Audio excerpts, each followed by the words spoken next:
We're sure that most of you have heard about that condo collapse in Surfside, Florida in 2021. Well, it's almost been 2 years since that collapse. So what have we implemented here in the Grand Strand to help prevent this from happening to any of our oceanfront condo buildings?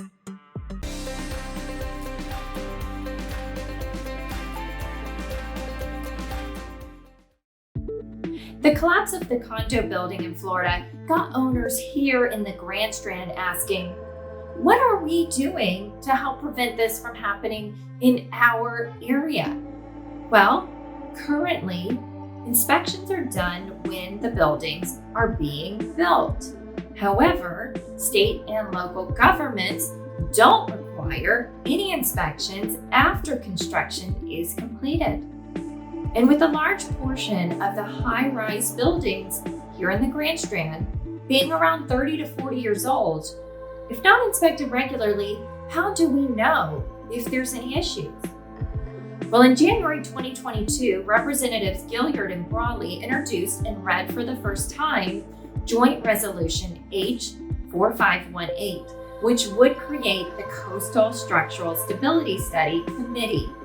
This committee would then be formed to examine current measures for inspecting commercial buildings that are 6 floors or more in height. So keep a lookout on what happens there.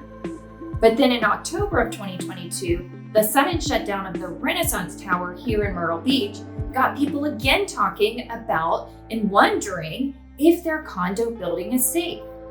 Per the news reports, what happened at the Renaissance Tower was that the HOA board hired a private engineer to inspect the building, but they found it to actually be in much worse condition than originally anticipated, and the building was immediately evacuated.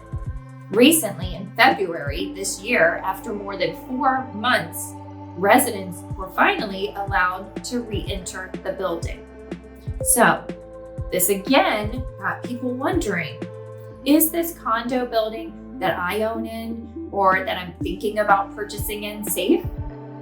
Well, while there's no requirement for HOAs to have regular inspections, at this point, many of the buildings around town are now taking a proactive approach, and they've either already gotten a structural condition assessment report done or they are planning to do so. And some buildings even have a plan to have inspections done every few years. So many buildings around town that have these inspections already done are now going through the repairs due to findings of those reports. So they might have special assessments to cover the cost of these repairs. And if you're looking to purchase in an oceanfront condo building, a good question to ask is, has a structural condition assessment report been completed? And if so, are there any repairs needed and any current or upcoming assessments to cover these repairs? And if a structural condition assessment report has not been completed, well, are there any plans to do so?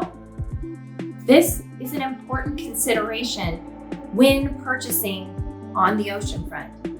And we always advise our clients to do your due diligence and know as much as you can about the property you're purchasing in. And this is just one part of that discovery process. If this information was helpful to you, we would really appreciate it if you leave a like on this video.